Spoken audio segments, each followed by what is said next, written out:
On this episode of the Layover Live, we're talking content and more with Joe Vargo.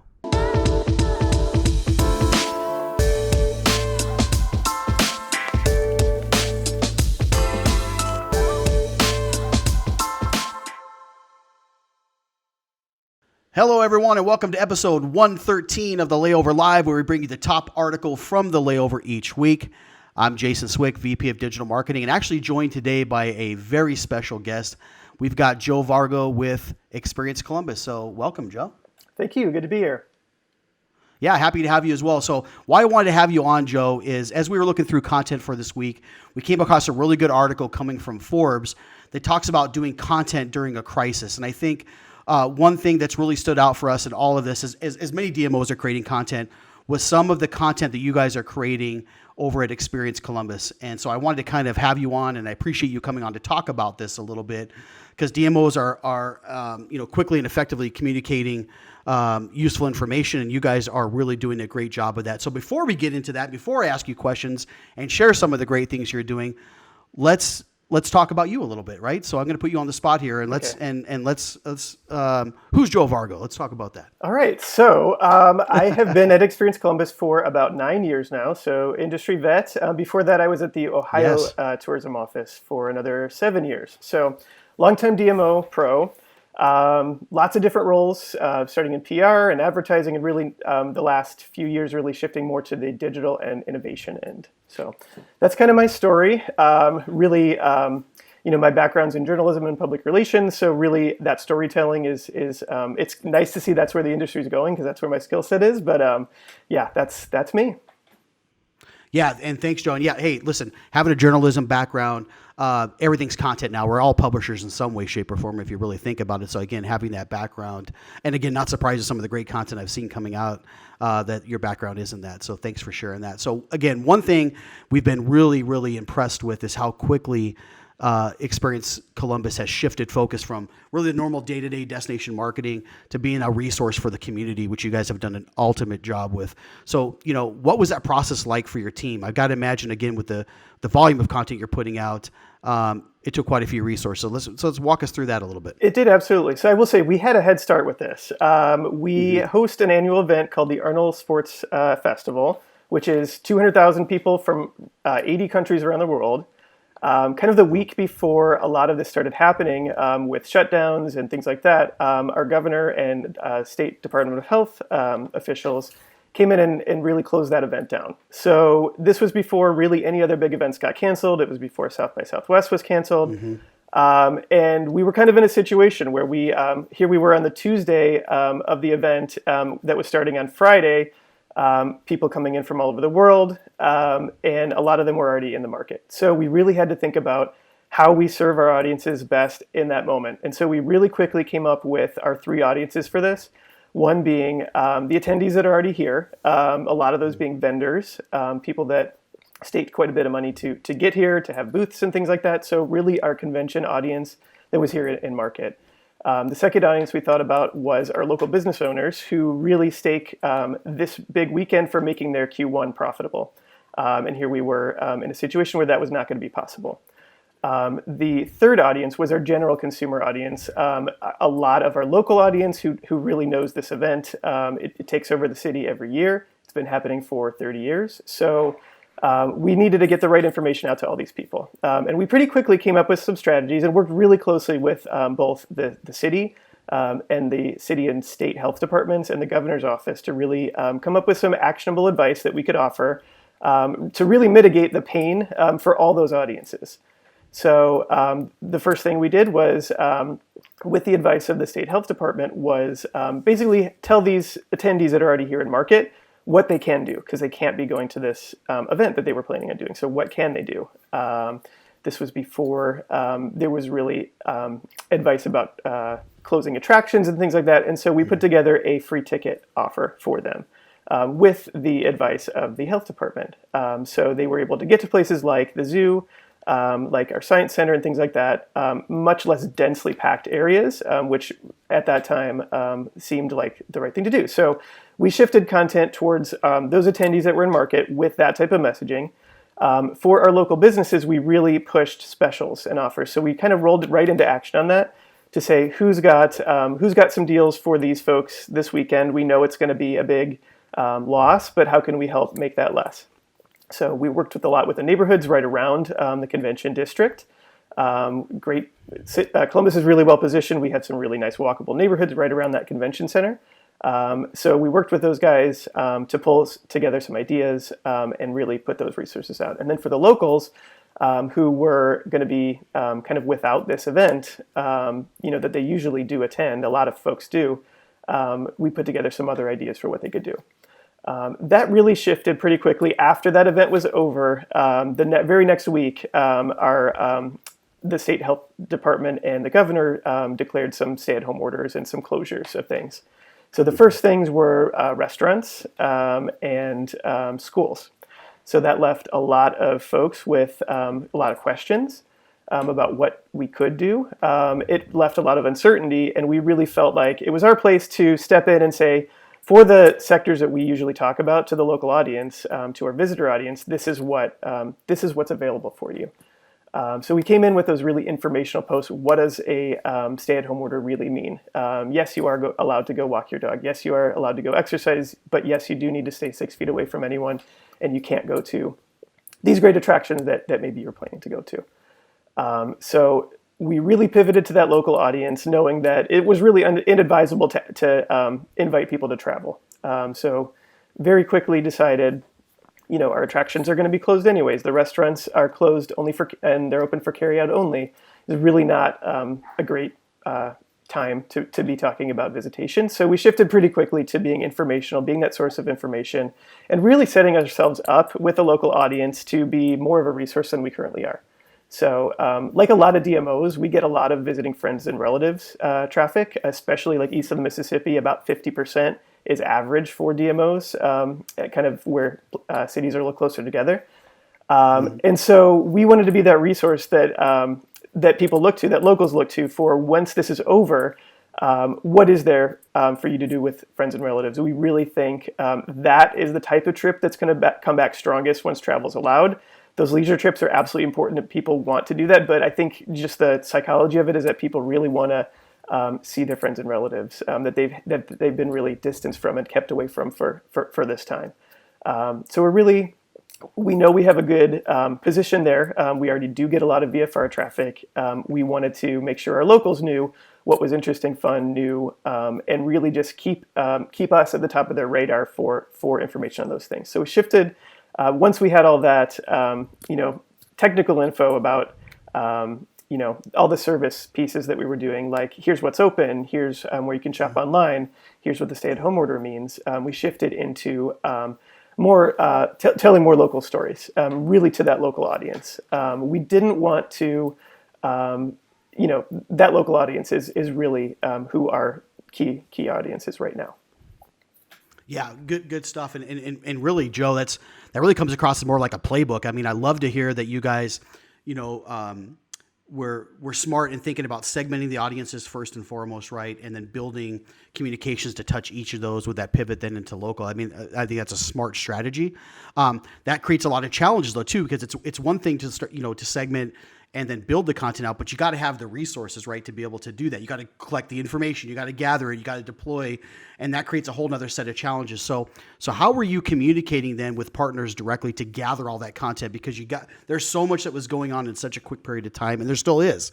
So how are you communicating with your partners to gather up all that content? That's gotta be challenging. So things happen. It is a challenge, and things are changing with businesses very rapidly. So just today, we found out that restaurants are now able to sell pre-mixed cocktails and drinks, which they weren't before. So when new things like that come up, we need a way to absorb that data into our CRM so that it can be kind of fed out. We don't really, especially now, we did have some staff cuts because our budget is looking a little bit less rosy than what we'd hoped for. So especially now, we really need to rely on our partners to give us that data. So there's a couple of mechanisms we use. One is a weekly email that comes from our partnership team. The other is a Facebook group for our partner businesses, which has been going for about 5 years. So there's quite a few folks there, and the word spreads from there as well. So those are the two mechanisms. We really do rely on our partners to update that information for us. We do have some running lists that we kind of put up before we had that tech solution ready to go. But for the most part, we are pulling everything from CRM. Okay, that's great. And that's, again, that's a challenge. And it sounds like you guys got some really good systems in place to be able to do that. Again, being that valued resource for those locals is important now more than ever. And then providing that useful content along the way is really, really good. So it's, creating systems to get that content in, because your guys' velocity with your content's been amazing. And so to be able to do that takes systems, and sounds like you guys got that in place. Now, one thing that the article touches on, that I really liked about it was, in this time is like that 3 major types of content, Joe, right? Like informational content, utility, and entertainment. And you guys are really checking the box across all of those. So, we have seen DMOs like yours share all 3 types over this last few weeks. There's been a lot of content out there. We talk, to dozens and dozens of DMOs every day, and we see it across the board.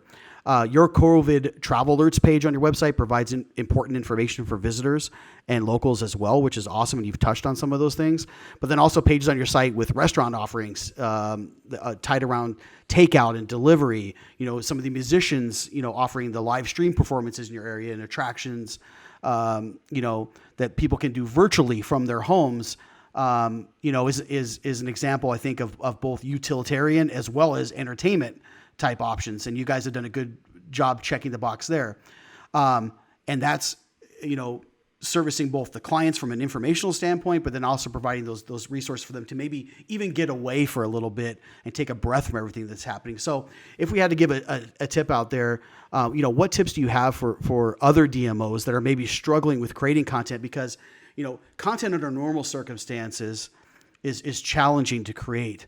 To do it in a crisis situation is even more challenging. So what would you offer DMOs out there who are struggling maybe to create that content right now? Yeah, I would say really think about what the audience needs to hear from you. There's always something that you want to say, but what are you best positioned to say that's going to be meaningful to your audience? So with that travel information, with the information about restaurants, with just showing people all the things they can do from home that are interesting and engaging and enriching. Those are the types of stories that we really think we have the best voice to be telling.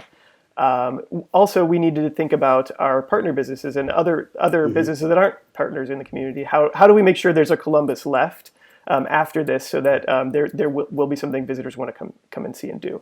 So both the visitors, the potential visitors, the locals are absolutely an audience, and a subset of that is the business community, especially the small business community. So we want to make sure that we are elevating their stories and giving our platform to them, which we're doing a lot through social media currently. So we've started up a series of daily Instagram lives where we take folks, we kind of give the reins of our channels over to some of those partner businesses so they can tell their stories directly to our larger, broader audience. And that's been going really well. We have hit some technical difficulties with Instagram Live. I think the whole world has pivoted that direction. So there are some, we've learned to kind of stay away from those peak times so that we can get our message out there. But then the next step with that will be aggregating all that content that we're producing on social to the website. So more to come from us on that end. Yeah.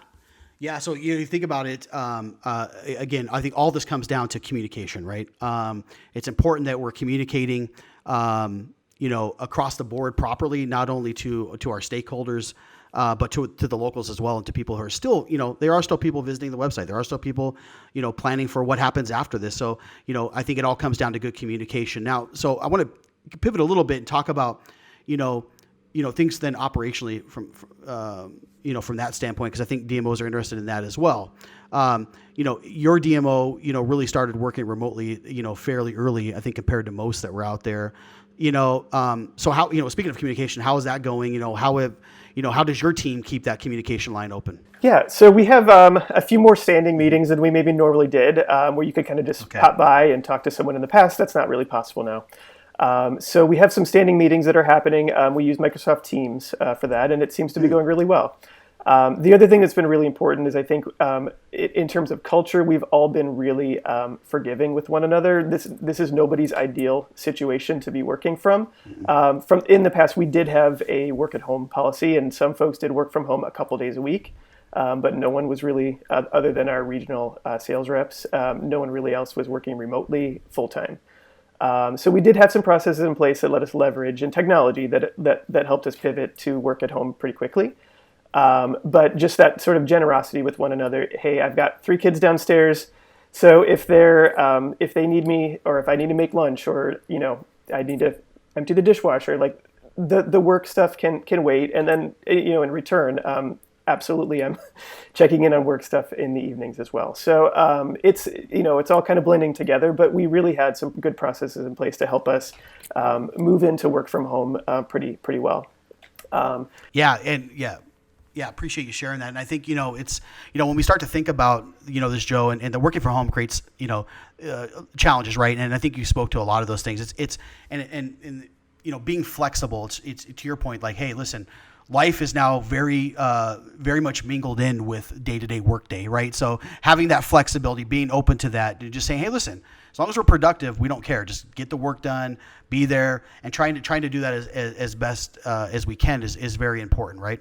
Absolutely, and yeah, I've learned that I can multitask on things like emptying the dishwasher during a conference call. So yeah, hey, you're better. Hey, you're better than me then. Okay. That's so that's great. So listen. So now you guys have done an absolutely amazing job of being that resource as we're kind of in this resource phase.